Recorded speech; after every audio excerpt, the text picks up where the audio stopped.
السلام عليكم ورحمة الله وبركاته. ازيكم يا جدعان؟ عاملين ايه؟ معاكم هارلي محمود ورجعت لكم بتحدي جديد. بس قبل ما نشرح فكرة التحدي بتاعت النهارده اهم حاجة ما تنسوش تعملوا اللايك والشير والسبسكرايب وتفعلوا زر الجرس عشان كل ما انزل تحدي يوصلك، وتصلوا على النبي تحت في الكومنتات.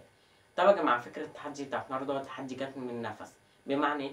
ان انا هيشتغل تايمر والمفروض احاول اكتم نفسي، بس التايمر ده مش لوقت محدد، انا هحاول اكتم نفسي واشوف هوصل لحد وقت قد ايه، وكل ثانية عليها 10 جنيه. طب يا جماعة دلوقتي هنبتدي التحدي. 3 2 1.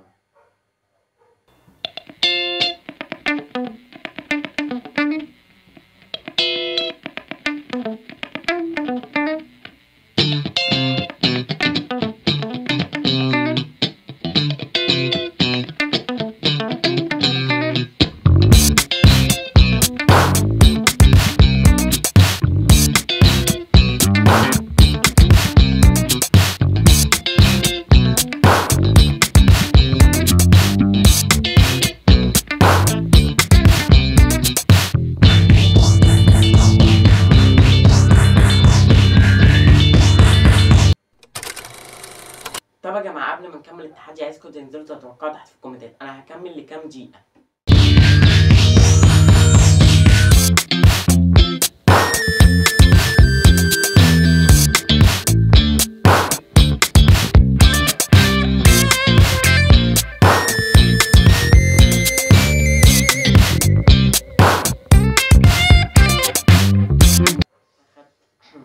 طب يا جماعة حرفيا انا مقدرتش استحمل غير دقيقة واحدة بس، فكده انا كسبت 600 جنيه. زي ما قلت لكم في اول التحدي ان كل ثانيه عليها 10 جنيه، يعني دقيقه 60 ثانيه، يعني انا كده كسبت 600 جنيه.